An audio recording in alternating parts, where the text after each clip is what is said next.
Forget all the troubles and blues. Dive into the blue. Oh yes, talk to the fish. Welcome back to Talk to the Fish, where we keep you hooked on diving tips. I'm your host, Jack, the clownfish who's made a career out of literally living in someone else's house. Today's show is all about helping you become better divers, because exploring our world is an adventure worth mastering.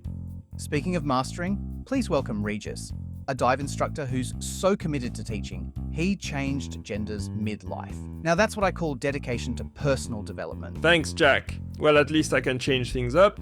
You're stuck hiding in a sea anemone. Nothing's better than the soft touch of an anemone, I tell you. Regis, we've got a message from our viewer, Briny Breathers, asking, every time I descend, my heart races faster than a dolphin chasing sardines. How do I stay calm? Well. Sounds like someone needs to take a page from my book. I mean, I live next to a stinging tentacle monster, and you don't see me panicking. Managing dive anxiety.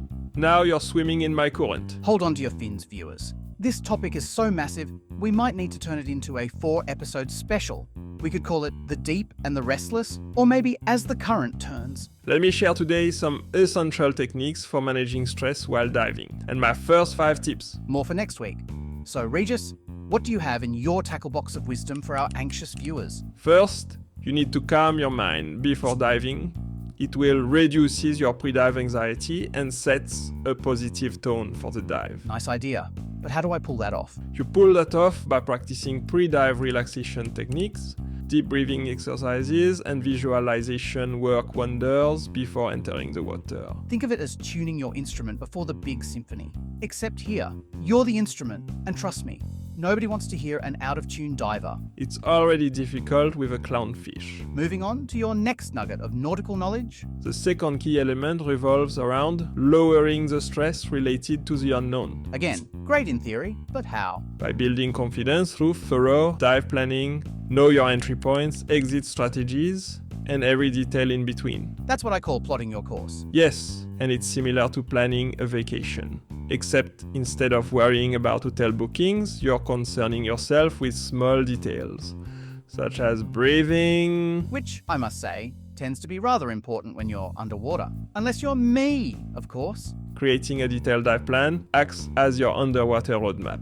When you know what to expect, anxiety takes a backseat. Let's keep the current flowing with your next tip, Regis. My third recommendation is to tackle your separation or miscommunication worries. But you do so by focusing on solid body communication, performing thorough checks, and establishing clear hand signals before the dive. Ah yes, the famous underwater sign language. Much better than my first attempt at communication underwater. I tried interpretive dance, but my buddy thought I was having a seizure. Seems like you're aiming to give your buddies more stress, not less. See, I'm a naughty clownfish. Think of this tip as a pre-flight checklist with your co-pilot. When both divers know the plan and signals, stress level drops significantly. What's your fourth stress-busting secret? You have to reduce stress when the environment throws you curveballs. Do I have to say it? It's a nice thought, but how do you make it happen? You have to build experience and confidence. Dive gradually in controlled environments before tackling more challenging conditions. That makes perfect sense, and I should have had that eureka moment myself. You wouldn't do the Ironman challenge without training first, right? Unless you're one of those overconfident triggerfish I know.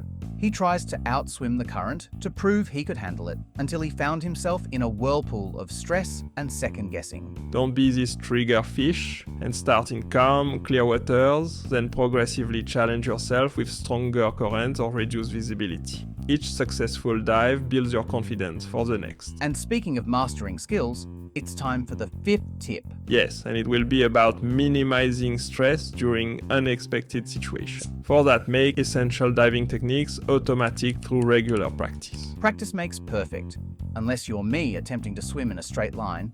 Still working on that one. Focus on fundamentals such as mass clearing and regulator recovery until they become second nature. To stay in a music analogy, think of it as a musician practicing skills. Except instead of playing Mozart, you're ensuring you can breathe underwater. I'd say that's slightly more important. When these skills become automatic, your mind stays free to handle unexpected situations with confidence. Any final sweet words for our stressed swimmers before we send them back into the blue, Regis? Remember these 5 steps to stress-free diving. And tune in next time for 5 more techniques to keep your cool underwater. Thank you, Regis. You've turned our anxious viewer into a Zen master faster than I change my anemone's curtains. And that's our show for today, folks. Proof that even a clownfish with questionable fashion choices can host an educational program.